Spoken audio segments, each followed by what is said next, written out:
la criminalité, c'est un cycle. Et tu vois, le nouveau procès va se dérouler sans qu'aucun témoin ne se présente à la barre. L'histoire des criminels racontée par l'unique journaliste d'enquête, Félix Séguin. Salut Félix. Salut. Alors, une enquête exhaustive à Laval qui aura permis le démantèlement d'un réseau de trafic de stupéfiants.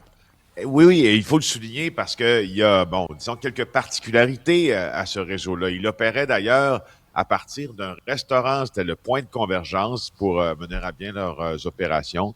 Alors, plusieurs des personnes qui étaient dans ce restaurant ont été arrêtées lors de ce projet de la police de Laval qui s'appelle le projet Dorade. Ils sont attendus devant la justice bientôt pour faire face à plusieurs accusations. Alors, pourquoi je vous en parle ce matin, c'est que ça a duré 18 mois, l'enquête sur, peut-être pas si long, 18 mois, mais regardez les résultats qu'on a obtenus. Alors, il y avait un groupe là qu'on a ciblé qui s'adonnait au trafic de stupéfiants, au blanchiment d'argent.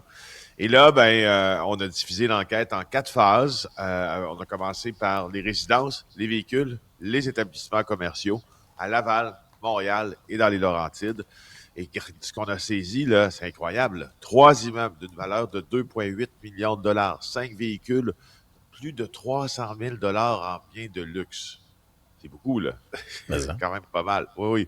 Un demi-million en argent comptant, 51 kilos de cannabis, 1,4 kilos de cocaïne, de la MDMA, de la méthamphétamine, d'autres substances également, des armes à feu et du matériel qui sert à la production et à la transformation. Alors, bravo, police de Laval, ça a fonctionné. Oui, c'est un très, très bon coup de filet. Hey, c'est quoi cette histoire-là? D'un ancien trésorier d'un syndicat de la brasserie Labatt, qui prend le chemin du pénitencier pour avoir fraudé son syndicat, puis pas pour 5-10 piastres, là. Non, cette histoire-là, la magnitude de la fraude, elle est incroyable. Patrick Aitken, c'était, devrais-je dire, le trésorier du syndicat des employés de la brasserie Labatt, située à Ville-la-Salle. Lui, il demeure sur la rive sud de Montréal. Il est dans une mauvaise passe en 2020 et il divorce. Et puis son divorce est acrimonieux, puis il est difficile. Il développe en même temps dans cette portion de sa vie une dépendance au jeu. Okay. Mais là, c'est lui le trésorier du syndicat. Alors, qu'est-ce qu'il va faire? C'est qu'il va commencer à voler son syndicat. Mais pas voler pour rembourser 100 $ ou aller en jouer 150 autres, là. Voler au total pour 1,5 million de dollars. Incroyable, non? 1,5 million de dollars. Écoute, même les gens du syndicat, le président du syndicat de Labatt s'est déplacé au tribunal hier parce qu'il recevait sa sentence.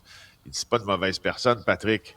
On espère qu'il va prendre conscience, par exemple, que l'impact de ce qu'il a fait est extrêmement négatif sur ses anciens collègues avec ses erreurs de jugement majeures. Alors, donc, Patrick Aitken, là, il travaillait pour la brasserie Labatt depuis 15 ans quand il est devenu trésorier. Je t'ai parlé de sa dépendance au jeu, ajoute une dépendance à l'alcool aussi. Et là, il s'est mis à signer des chèques.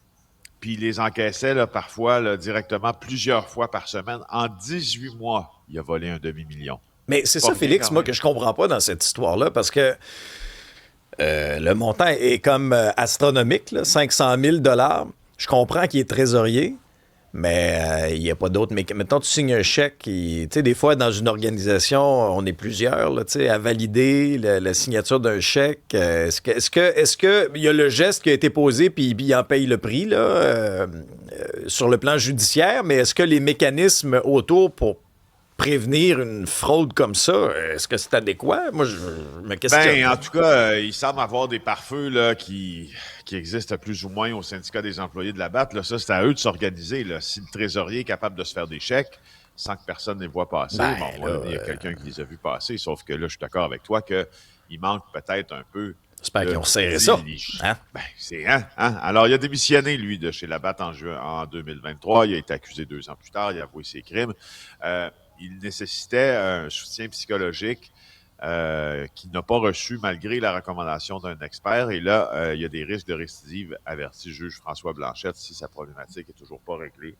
Alors, ça a l'air que c'était bien émotif au palais de justice. Sa famille était là, puis sa famille pleurait parce que, au fond, la finale de cette histoire-là, c'est que Patrick Aitken, il a pris le chemin des cellules pour 40 mois.